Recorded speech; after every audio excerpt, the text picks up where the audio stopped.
Oui, on est arrivé finalement au 6e et dernier atelier, et non le moindre, persévérer. J'en ai parlé dans le dernier atelier, là, mais persévérer pour moi maintenant, là, quand je m'engage, c'est jusqu'au bout. Hey, on a un rêve, là, un objectif, un projet qu'on veut réaliser. Là, il faut continuer jusqu'à la fin. Et c'est pour ça là, que le dernier atelier, on va le consacrer à apprendre à persévérer pour que ça devienne un réflexe de continuer, de s'obstiner à réussir. Premièrement, pour y arriver, là, on va faire une belle révision. Ouais, c'est important là, de réviser tout ce qu'on a vu depuis le premier atelier pour s'assurer que c'est bien assimilé, là, qu'on a bien imbibé les connaissances partagées. Ensuite, là, on a 30 commandements de la réussite, là, des directives, des principes puissants qu'on va ancrer en nous là, pour s'assurer de réussir. Stephen insiste et me le répète constamment. Les habitudes, les actions qu'on répète jour et après jour sont les actions qui vont nous amener au succès. Donc là, on va se donner 5 habitudes importantes, capitales, primordiales à développer pour devenir des gagnants, des gens qui réussissent.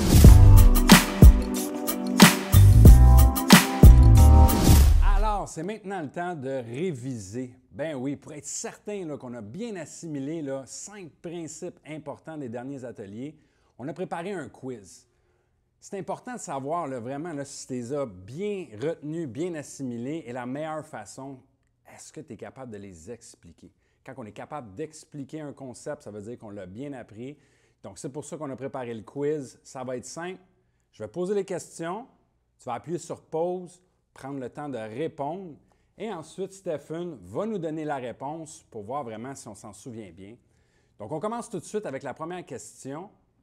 Comment puis-je savoir si je suis actuellement dans une zone de confort?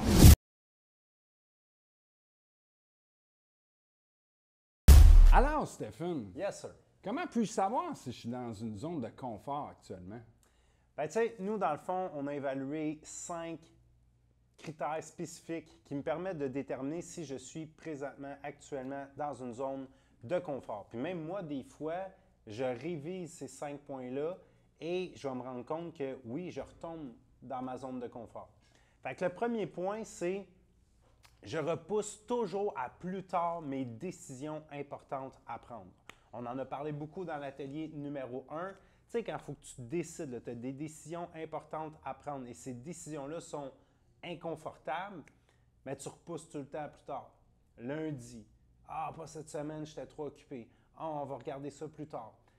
Puis, on s'empêche de prendre ces décisions-là parce que prendre ces décisions-là, c'est inconfortable, c'est inhabituel. Okay. Mais ce qui est spécial, c'est que, je ne sais pas si tu as déjà remarqué, mais souvent, plus que la décision, elle est inconfortable, une fois que tu la prends, cette décision-là, souvent, c'est le genre de décision qui va te permettre de faire un gros pas vers l'avant. Okay. Le deuxième point, c'est que j'arrête de me fixer des objectifs. Donc, semaine après semaine, année après année, ma vie, c'est vraiment linéaire. Fait que je vis ma vie juste comme ça. Je suis un drifter, dans le fond. Fait que j'ai plus d'objectifs bien définis, que ce soit par rapport à mon couple, que ce soit par rapport à ma carrière, que ce soit par rapport à mes finances, ma santé.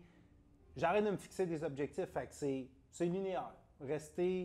Continuer de vivre une vie comme ça, sans objectif, c'est pas nécessairement mal, mais c'est confortable. Tu comprends? Mm-hmm. Le troisième point, c'est que je prends plus de risques. Fait que je fais juste des choses que je considère sécuritaires. Parce que, comme ça, je sais comment le faire, c'est pas risqué, ça me fait pas peur, je me sens vraiment en contrôle de la situation. C'est prévisible. Et tout ça, exactement, c'est prévisible. Tout ça, c'est confortable. Le quatrième point, c'est que je me surpasse plus. Ça veut dire que tous les jours, encore une fois, ça revient toujours à ça, c'est que c'est linéaire. Tu sais, à mon travail, dans mon couple, dans ma relation avec mes enfants, dans tout, je fais juste le strict minimum. Je fais juste ce qui a besoin d'être fait. J'en fais pas plus. Et le 5e point, c'est j'arrête d'augmenter mes connaissances. Donc, qu'est-ce qui arrive, c'est que si j'arrête d'augmenter mes connaissances, mais mes connaissances restent les mêmes. Fait que c'est 5 points qui viennent, dans le fond, résumer qu'être dans sa zone de confort, c'est juste que ta vie reste linéaire. Mais comme on en a souvent parlé, tout change. Ça veut dire que pendant qu'on a le feeling qu'on stagne, souvent c'est ça que les gens vont dire. Ils vont dire, moi, je ne suis pas en train de progresser, mais je ne suis pas en train de régresser, je stagne. Mais si tout change, ça veut dire que si je ne suis pas en train de progresser, ben, je ne m'en rends peut-être pas compte, mais tranquillement, des fois ça se fait tellement lentement, mais je régresse tranquillement. Soit que ma vie s'en va dans une direction, soit que ça va dans une autre direction.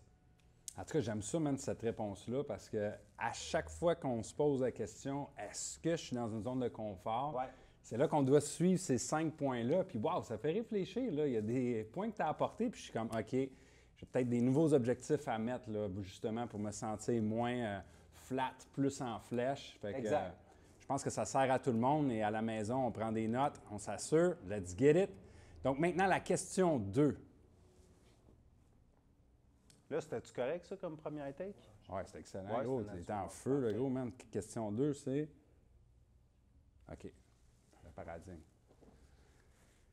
Maintenant, la question 2. Décris dans tes mots, c'est quoi un paradigme?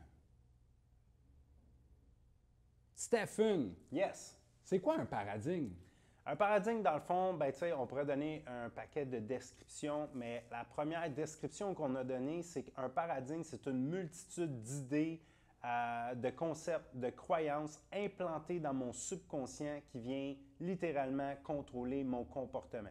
Donc, pour résumer la première réponse, mon paradigme, c'est mon système de croyances. Et la deuxième réponse qu'on a donnée, c'est que, en gros, c'est ma perception du monde. C'est ça qui va venir créer la façon dont je vois les événements, dont je vois les choses, dont je vois les opportunités, dont je vois ma vie. C'est vraiment mon filtre. C'est ça qui vient littéralement créer ma perception du monde. OK. Puis dans le fond, on le vit souvent par une sensation, quand on a un sentiment d'inconfort, des fois par rapport à l'argent. Tu sais, quand on pense que l'argent, il ne viendra pas facilement, bien, on pense souvent, je vais peut-être en manquer, ou je ne sais pas si je peux me le permettre. Fait qu'on se sent inconfortable face à cette notion-là. Puis des fois, il y a d'autres croyances qu'on a qui fait qu'on est vraiment confortable. Bien oui, c'est facile de se faire des amis. Puis oui, je peux aller vers les étrangers, avoir de l'information. Je vais être bien reçu. Fait que je pense aussi qu'on le perçoit par des sensations. Oui, exactement. Tu sais, je pense que de tout ce qu'on a vu, le paradigme, c'est la chose la plus importante à comprendre parce que c'est lui qui contrôle tout en bout de ligne. Fait que c'est quoi ma croyance concernant l'argent? Quand je pense au mot argent, c'est quoi l'image qui apparaît dans ma tête et c'est quoi les émotions que je ressens lorsque je pense au mot argent? Ça va être influencé par ma croyance concernant l'argent. C'est quoi ma croyance concernant l'amour? C'est quoi ma croyance concernant ce qui est possible, ce qui est impossible? Ce qui est bien, ce qui est mal. C'est ça, ce qui est bien, ce qui est mal. Fait que tout mon paradigme, mon système de croyances, toutes ces croyances-là concernant tous les différents éléments que je vais avoir dans ma vie, c'est ça qui vient donner ma perception du monde et qui va, comme tu as expliqué, influencer les émotions que je vais ressentir par rapport à tous ces sujets-là. OK, nice, excellent. Donc, on n'hésite pas. Si jamais on a besoin de réviser, on va aller réviser.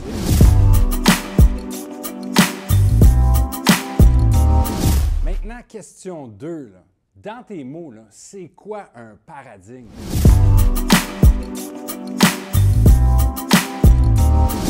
Alors, Stephen, un paradigme, là, une notion tellement importante qu'on a vue dans l'atelier 1, c'est quoi ça? Un paradigme, dans le fond, j'espère que tu t'en rappelles bien parce que c'est une des notions les plus importantes de tout ce qu'on a vu ensemble. On a donné 2 réponses dans le cahier. La première réponse, c'est un paradigme, c'est une multitude d'idées, de concepts, de croyances implantées dans notre subconscient qui contrôlent littéralement notre comportement.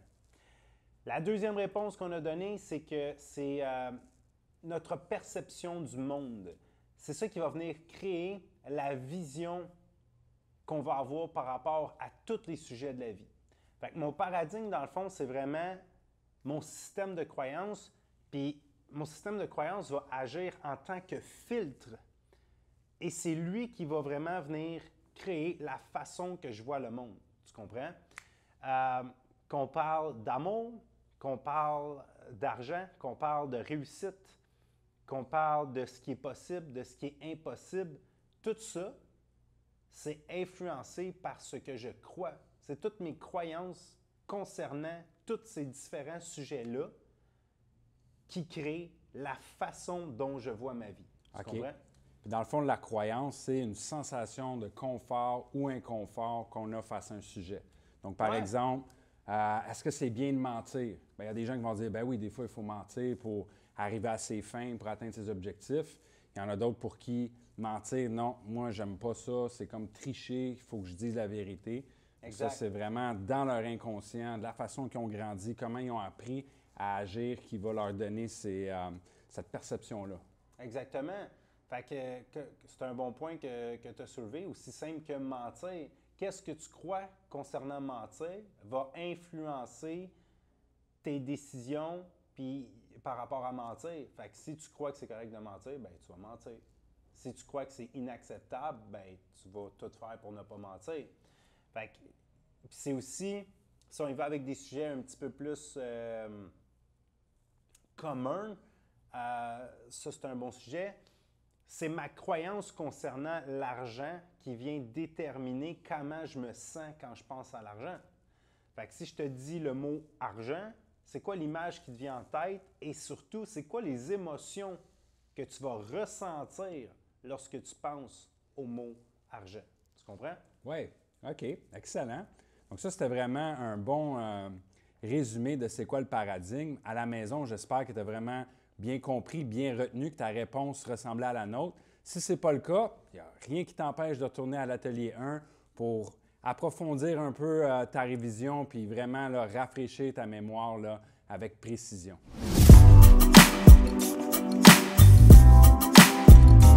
Alors, Stéphane, comme je l'ai dit, là, wow, cette question-là, je l'adore. Stéphane, quels sont les 6 niveaux logiques de changement? All right. Les 6 niveaux logiques de changement, encore une fois, c'est vraiment important de les comprendre parce que souvent, on les appelle niveaux logiques de changement. Je te le rappelle parce que des fois, j'ai juste besoin de changer un de ces aspects-là de ma vie qui va m'amener des résultats incroyables. Donc, le premier niveau, on va dire, on appelle ça des niveaux logiques de changement, mais comme on l'a dit plus tôt dans les ateliers, on peut aussi appeler ça des sphères. Le premier niveau, c'est mon environnement. Mon environnement, principalement les lieux et les gens que je fréquente. Le deuxième niveau, c'est mon comportement. Mon comportement, c'est quoi? C'est mes habitudes de vie, ce sont les actions que je fais au quotidien. Qu'est-ce que je fais de mes 1440 minutes par jour? Ensuite de ça, j'ai mes capacités. Chaque être humain a un bagage de capacités. Mon savoir-être, mon savoir-faire, mes connaissances, mes talents, mes habiletés, tout ça, ce sont mes capacités, de quoi je suis capable. Ensuite, on a les croyances. Donc, système de croyances, même chose qu'un paradigme. On en a parlé dans la question précédente. Ça fait partie de mes 6 niveaux logiques de changement. Des fois, il faut juste changer une croyance qu'on a concernant quelque chose pour être capable d'atteindre un objectif. Ensuite, l'avant-dernière, c'est l'identité. C'est quoi la perception que j'ai de moi-même? Comment Stéphane perçoit Stéphane? Comment Xavier perçoit Xavier? Comment Encos perçoit Encos? Quelle perception as-tu de toi-même? Et finalement, on a le niveau des visions. C'est quoi les visions qui traversent ton esprit au quotidien? Quelles sont les choses auxquelles tu penses la plupart du temps?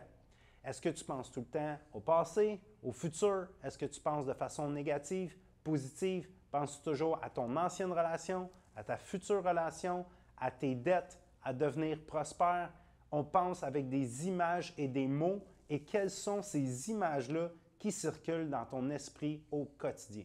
Fait que c'est ça, les 6 niveaux logiques de changement.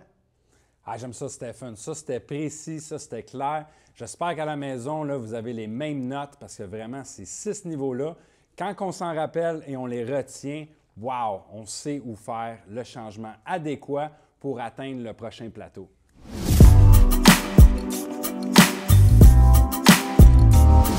Question 4 maintenant, là, wow, c'est le noyau du programme même. Réfléchis, décide, réalise. Ben oui, en effet, là, selon toi, là, pourquoi c'est important que l'on décide de ce qu'on veut vraiment dans la vie?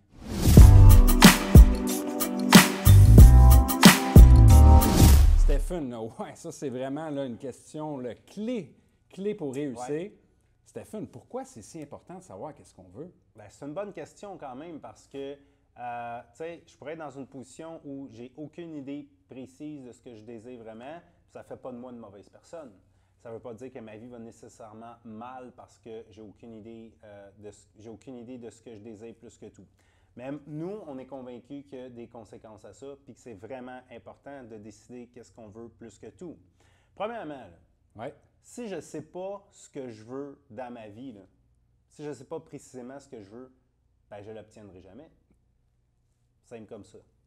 Deuxièmement, on l'a répété à plusieurs reprises, tout bouge. Fait que je suis inévitablement en train de me diriger à quelque part. Fait que si je ne suis pas en train de me diriger vers la destination de mes rêves, je suis inévitablement en train de me diriger vers une autre direction. Fait que c'est soit que je m'en vais vers la destination que j'ai choisie, soit que je me dirige vers une destination que je n'ai pas choisie. Mais une chose est sûre, je m'en vais à quelque part. OK. Troisièmement, pour donner un sens à notre vie, je veux dire, on est là à habiter sur une petite boule bleue qui flotte dans le vide. Personne ne comprend exactement c'est quoi le sens de tout ça. Puis moi, je pense que, surtout quand on a l'opportunité de le faire, bien, c'est important de se fixer des objectifs bien définis parce que ça va venir donner un but à notre vie. T'sais. Si je ne décide pas moi-même c'est quoi le but de la vie, bien, je pense que tôt ou tard, à un moment donné, je vais commencer à avoir des grosses questions existentielles de pourquoi je suis là, c'est quoi le but de la vie, sur quoi je devrais me concentrer, est-ce que c'est correct ce que je fais, est-ce que c'est pas correct ce que je fais. Et quatrièmement, bien, c'est pour nous aider à passer au travers les périodes les plus difficiles. On s'entend que ma vie est difficile, ta vie est difficile, la vie de tout le monde est difficile à différents degrés, mais on vit tous des enjeux, des douleurs, des difficultés, des douleurs. Et si je n'ai pas comme ma lumière au bout du tunnel, là, mon rêve, là, que je l'atteigne ou que je ne l'atteigne pas, là, bien là, quand je vais devoir entamer tous ces obstacles-là, ces périodes difficiles-là, bien, si dans le fond, je n'ai pas d'objectif bien défini, bien, à un moment donné, ça devient vraiment décourageant parce que tous les jours ou toutes les semaines ou tous les mois, je franchis ces obstacles-là et je n'ai pas vraiment l'impression qu'il y a quelque chose de magique ou d'extraordinaire qui m'attend au bout de la ligne. Ça se rapproche un peu. C'est ça, tu sais.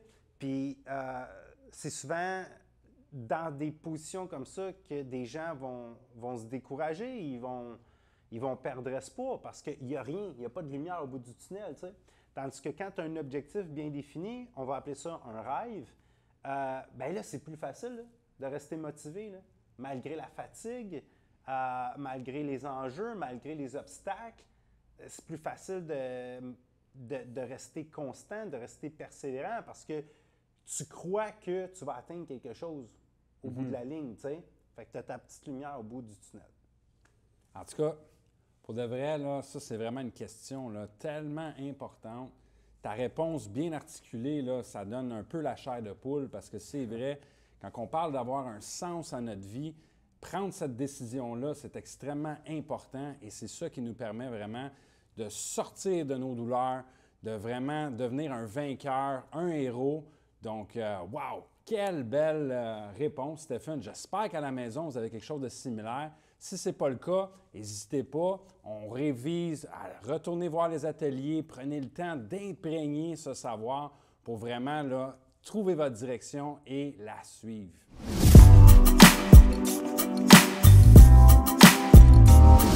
Finalement, dernière question et non la moindre, qu'est-ce qu'une capacité interne?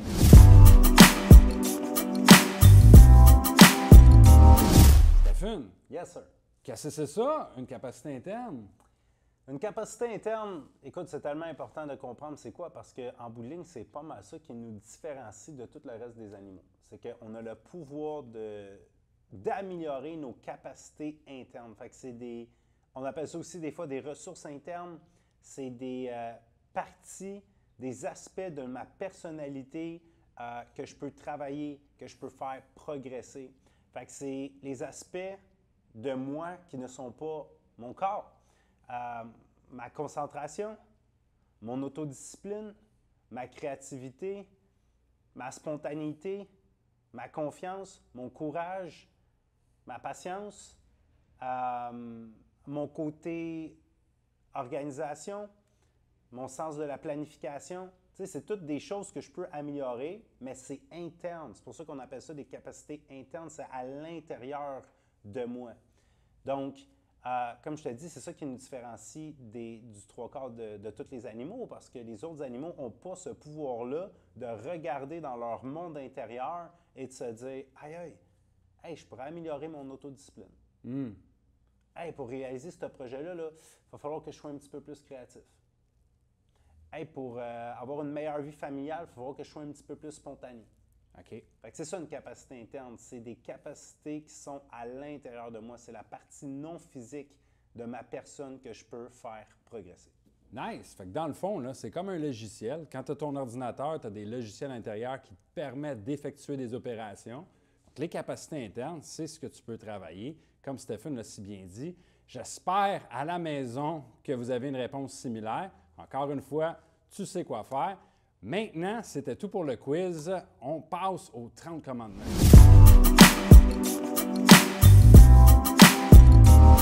Donc là, pour réussir, il faut vraiment développer l'esprit du gagnant. Il faut être imbibé de ce succès. Il faut vraiment que notre mental soit crisp, sharp, prêt à passer à l'attaque. Et pour ça, on a développé 30 commandements que quand tu vas les acquérir, les développer et les appliquer, boum, tu vas devenir le championne que tu mérites d'être. Donc, ça commence ainsi. Premier commandement, je suis persévérant. Je suis persévérant. Deuxième commandement, j'ai des buts bien définis. Troisième commandement, j'ai de l'ambition, je vois grand. Quatrième commandement, j'apprends de nouvelles connaissances rapidement. Cinquième commandement, je suis discipliné. Sixième commandement, je suis en santé.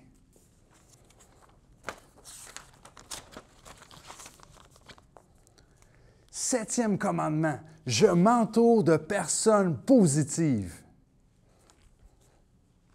Huitième commandement, je suis spontané. Neuvième commandement, j'ai un bon conditionnement mental. Dixième commandement, je maîtrise mes pensées. Onzième commandement, j'ai une bonne attitude. Douzième commandement, je donne et je reçois.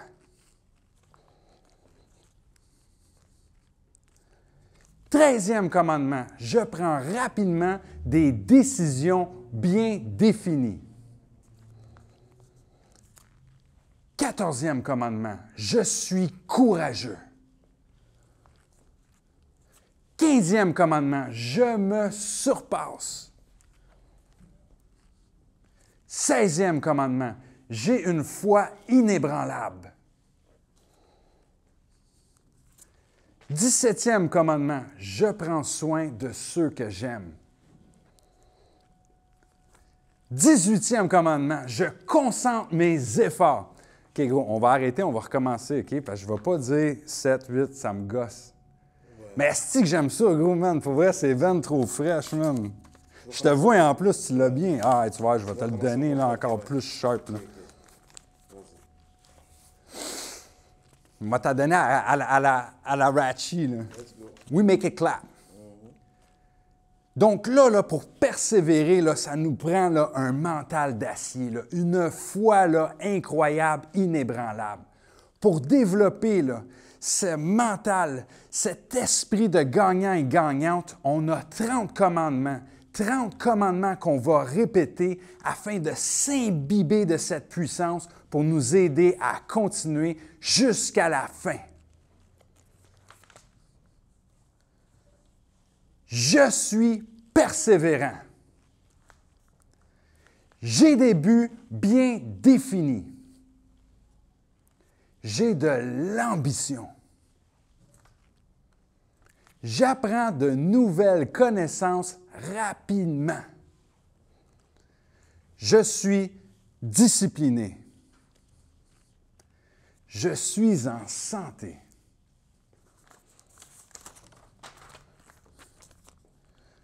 Je m'entoure de personnes positives. Je suis spontané. C'était carré. J'ai un bon conditionnement mental.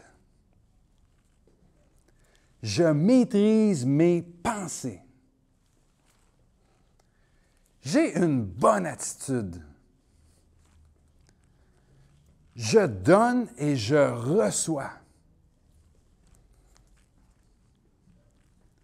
Je prends rapidement des décisions bien définies.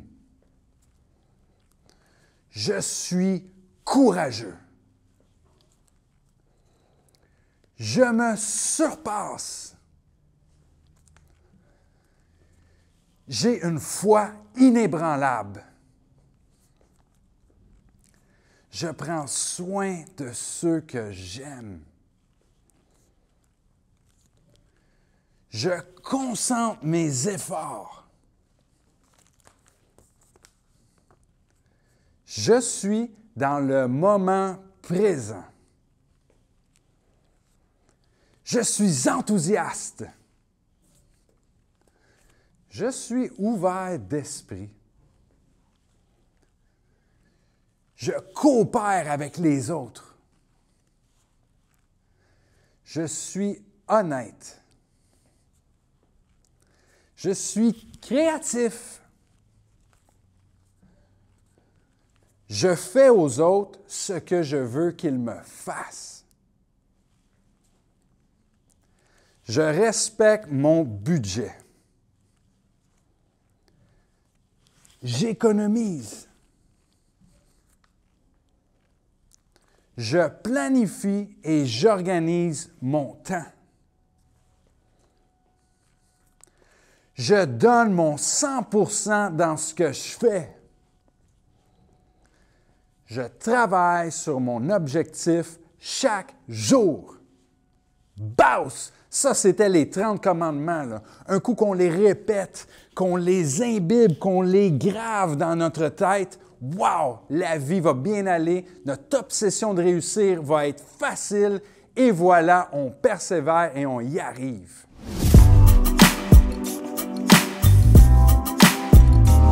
Maintenant, on va parler de l'impact des habitudes. Les habitudes. On en a parlé dans le premier atelier, à quel point c'est important, à quel point nos habitudes forgent notre vie. Je répète la fameuse citation d'Aristote. Notre vie est le résultat de ce qu'on fait à répétition et ce qu'on fait est un choix. Qu'est-ce que ça résume, ça, en bout de ligne? C'est que ma vie, c'est moi qui décide c'est quoi ma vie parce que c'est moi qui ai le contrôle sur mes habitudes. Maintenant, on va expliquer 3 choses en lien avec nos habitudes. Là, la différence entre maintenant et au début, en tout cas, j'espère bien, c'est que là, tu as une idée précise de où tu veux t'en aller et de qui tu veux devenir. Ça veut dire que là, tes habitudes sont très importantes à prendre en considération. C'est important d'aller analyser chacune de tes habitudes. Pourquoi? Parce qu'une fois que je sais ce que je veux, une fois que je sais où je veux aller exactement, bien, chacune de mes habitudes m'en éloigne ou m'en rapproche. Je vais te donner un exemple vraiment simple. On va dire que tu veux devenir le meilleur joueur ou la meilleure joueuse de hockey. Ça, c'est ton objectif. Mais à chaque fois que tu fais un mauvais choix alimentaire, bien là, tu t'éloignes un petit peu de ton objectif. À chaque fois que tu fais un bon choix quand c'est le temps de manger, bien là, tu t'en rapproches. Fait que c'est un petit peu comme l'équivalent de jouer à chaud-froid. Tu sais, quand tu caches un objet, tu cherches l'objet, la personne dit chaud, froid. Chaud, froid. Bien, tes habitudes, c'est la même chose en lien avec ton objectif. Fait que ce que tu dois faire, c'est analyser chacune de tes habitudes de vie et te poser la question suivante. Est-ce que cette habitude-là, quand je parle d'habitude, évidemment, je parle d'actions qu'on fait tous les jours ou presque, est-ce que cette habitude-là me rapproche de mon objectif ou m'en éloigne?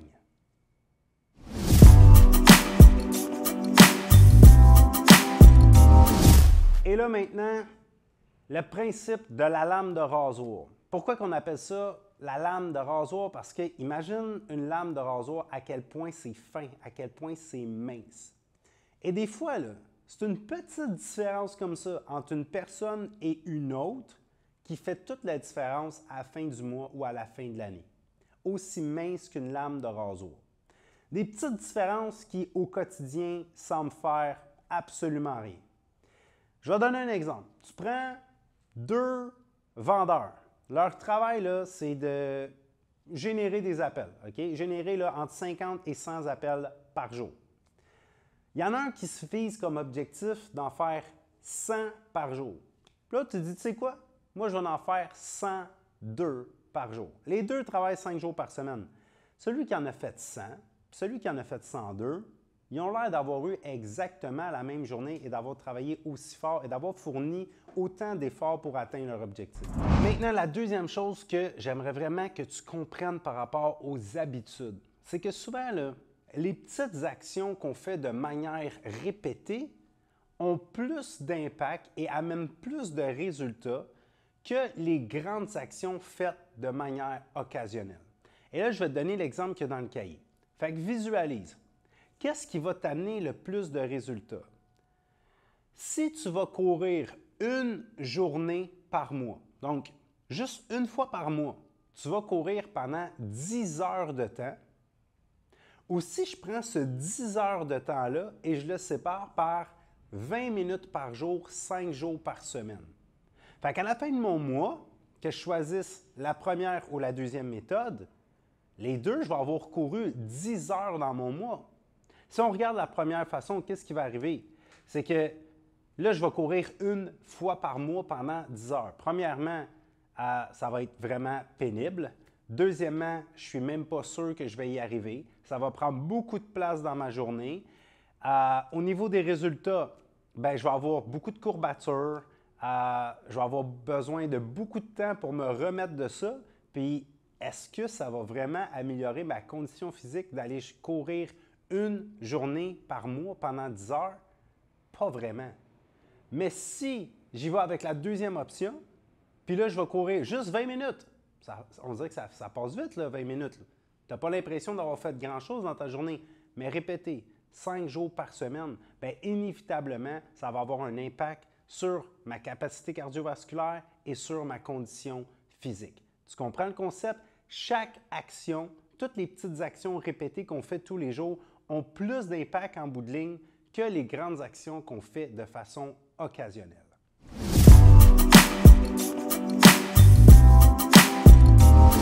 OK, maintenant, on a parlé de persévérance. Et qu'est-ce que ça veut dire persévérer? Ça veut dire continuer, hein? Ça veut dire de la constance. Donc, on ne veut pas juste faire quelque chose 3-4 fois, on veut le faire encore et encore et encore et encore. Et comment on appelle ça une action qu'on fait de manière répétée? Qu'elle soit consciente ou inconsciente, on appelle ça des habitudes. Et là, pourquoi je te reparle d'habitude? Pourquoi je te reparle de répétition? Parce que maintenant, tu sais ce que tu veux et tu sais fort probablement exactement où tu t'en vas ou presque. Et là, ce qui est à prendre en considération, c'est qu'une fois que je sais ce que je veux, une fois que je sais c'est quoi les résultats que je désire, chacune de mes habitudes me rapproche de ce que je désire ou m'en éloigne. Donc, on veut vraiment développer de bonnes habitudes. Et tu sais quoi la différence entre les gens qui réussissent et les gens qui échouent, les gens qui essayent mais qui n'y arrivent pas. C'est que les gens qui réussissent ont développé l'habitude de faire des choses que ceux qui échouent n'aiment pas faire. C'est-à-dire qu'il y a des choses que ceux qui échouent n'aiment pas faire, donc ils ne les font pas ou ils les font presque jamais. Et ceux qui réussissent, ils le font encore et encore et encore et encore. Donc, que ce soit de se coucher tôt, que ce soit de boire de l'eau, que ce soit de préparer ses repas, que ce soit de pratiquer ton tir au hockey, peu importe c'est quoi, tu peux devenir un gagnant juste en développant des habitudes gagnantes. Maintenant, deuxième habitude gagnante. Tu vas travailler un minimum de 30 minutes sur ton objectif, minimum 5 jours par semaine. Peu importe à quel point tu es fatigué, tu es occupé, inquiète-toi pas, tu n'as pas fini d'être fatigué, tu n'as pas fini d'être occupé. Peu importe à quel point tu es occupé, tu es fatigué, tu es peut-être grippé, ça ne te tente pas, tu n'es pas d'humeur, tu développes l'habitude 5 jours par semaine de travailler sur ton objectif. Personnellement, je crois que c'est beaucoup plus bénéfique de travailler 5 fois 30 minutes qu'une fois 2h30 parce que sinon, tu vas perdre ton élan.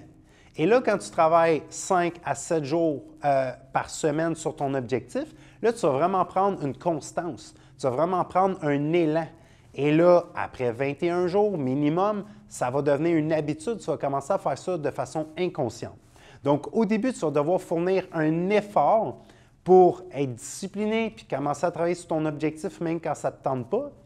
Mais au fil du temps, ça va devenir l'inverse. Ça va être tellement une habitude que tu vas avoir de la difficulté à ne pas travailler sur ton objectif.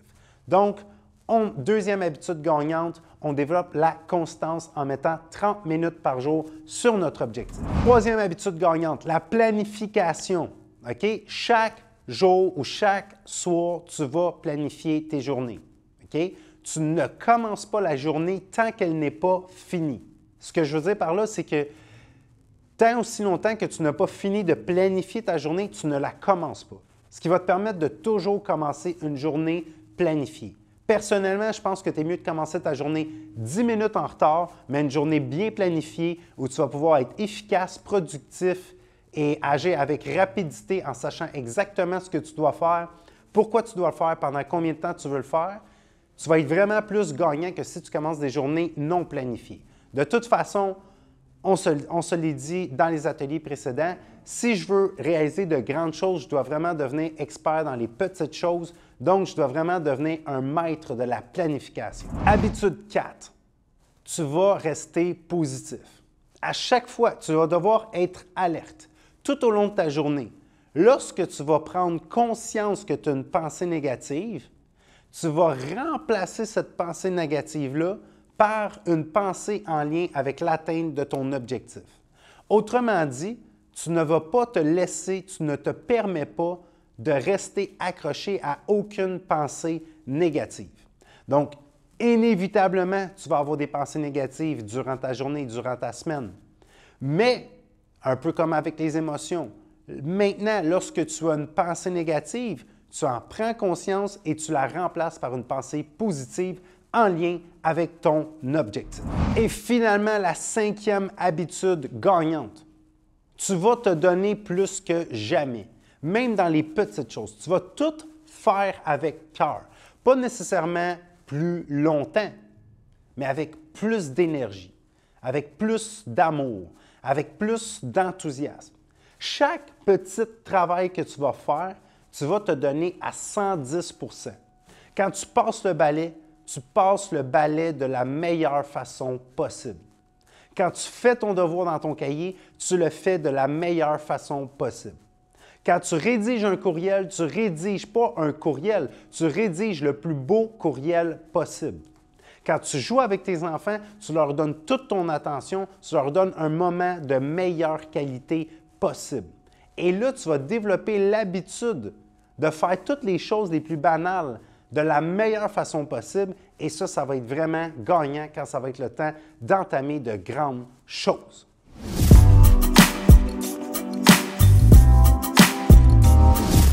En conclusion, premièrement, on veut s'assurer, on veut être attentif à nos habitudes de vie, s'assurer que chacune de nos habitudes de vie nous aide à se rapprocher de nos objectifs.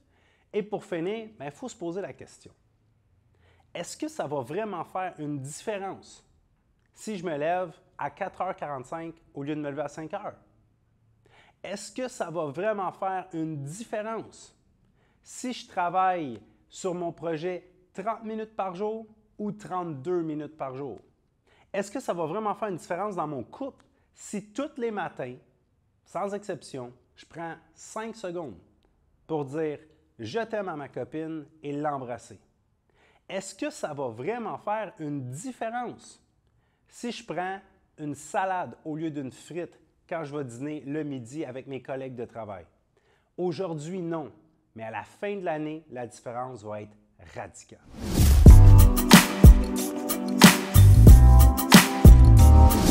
Finalement, là, quoi de mieux que de se mettre au défi pour augmenter notre taux d'engagement et passer à l'action? Donc, le défi Moi 2.0 va vraiment là, nous challenger, nous pousser à nous dépasser pour atteindre notre objectif. All right, c'est maintenant la fin du programme. La fin. On a vu beaucoup de matière, on t'a suggéré beaucoup de choses, on t'a invité à te poser des questions, à prendre des décisions, mais surtout, on t'invite à développer de nouvelles habitudes, à adopter de nouveaux comportements. Et là, on a vu plein de choses, paradigmes, zone de confort, habitudes, cadre objectif. Mais là, on t'a préparé un défi, le défi Moi 2.0, pour que tu puisses mettre tout ça en application d'une façon simple. On va te lancer un défi de développer 5 habitudes que tu vas mettre en pratique pendant 31 jours.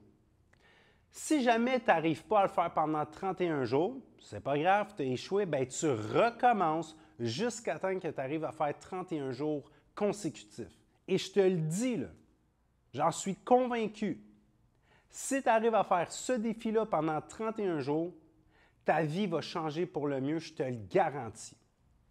Je te nomme c'est quoi les 5 habitudes. C'est simple, mais attention, c'est facile à faire et c'est aussi facile à ne pas faire.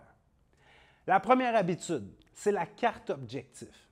Tu vas prendre une carte en carton, en papier, et d'un côté de la carte, tu vas écrire une phrase qui représente la finalité de ton objectif. Donc, si jamais tu aimerais accumuler une certaine somme d'argent, tu vas écrire le montant avec la date. On veut de la précision. Si jamais tu aimerais atteindre une certaine condition physique, bien, tu vas décrire la condition physique que tu veux atteindre avec une date. Si jamais tu aimerais atteindre un certain statut dans la compagnie dans laquelle tu travailles, ou si jamais tu aimerais atteindre un certain résultat dans ton entreprise, peu importe c'est quoi, cet objectif-là que tu désires plus que tout, tu vas écrire une phrase qui représente la finalité de ça avec une date. De l'autre côté, tu vas aller écrire ce que tu as l'intention de donner en retour. Parce qu'on n'a rien pour rien. Si tu veux quelque chose, il va falloir que tu travailles pour. Il va falloir que tu donnes. Tu dois faire certaines actions pour obtenir certaines réactions. Je vais donner un exemple. La première fois que j'ai fait ça, mon but, c'était d'avoir une entreprise de croissance personnelle qui aidait les gens à se transformer pour le mieux. Et ce que j'ai décidé de donner en retour, eh bien, c'était des séances de coaching gratuites et à bas prix. Donc, moi, je me suis dit, je vais donner à l'univers pour recevoir. Cette carte-là, tu vas la regarder minimum 3 fois par jour. Quand tu viens juste de te lever, une fois en plein milieu de la journée et une fois juste avant de te coucher. Pourquoi? Parce que ça va agir comme un rappel. À chaque fois que tu vas regarder ta carte avec la finalité de ton objectif et ce que tu as l'intention de donner en retour, bien, à chaque fois, ça va rappeler à ton cerveau et à ton inconscient, c'est là que je me dirige, puis c'est ça que je dois donner en retour. C'est là que je me dirige et c'est ça que je dois donner en retour. C'est comme une publicité que tu vas te faire à toi-même. Mais fais attention à ce que tu écris parce que ça va devenir réalité. Deuxième habitude, c'est la constance. Peu importe c'est quoi ton objectif, peu importe à quel point tu es occupé, fatigué, peu importe à quel point tu as de responsabilités, tu vas travailler minimum 30 minutes par jour sur ton objectif, même s'il faut que tu coupes dans ton sommeil. 5 jours par semaine, 30 minutes par jour. Au début, ça se peut que ça ne soit pas facile parce qu'on le sait, développer une nouvelle habitude, c'est assez difficile. Mais à un moment donné, ce qui va arriver, c'est que ce 30 minutes-là risque de se transformer en 1 heure, des fois en 2 heures. Puis à un moment donné, ce qui est cool avec les habitudes, c'est qu'autant qu'ils sont difficiles à développer, mais quand tu arrives à développer des bonnes habitudes, bien après ça, tu n'es plus capable de t'en débarrasser. C'est rendu un automatisme. Et là, qu'est-ce qui va arriver? C'est que si tu travailles juste 30 minutes par jour sur ton objectif, bien après 2 semaines, 1 mois, 2 mois, 3 mois, 4 mois, imagine la quantité de travail que tu vas avoir accompli juste en travaillant 30 minutes par jour. Ça va te permettre de prendre un élan dans lequel ça va être rendu quelque chose de naturel, quelque chose d'habituel pour toi de travailler sur ton objectif, peu importe à quel point tu es occupé.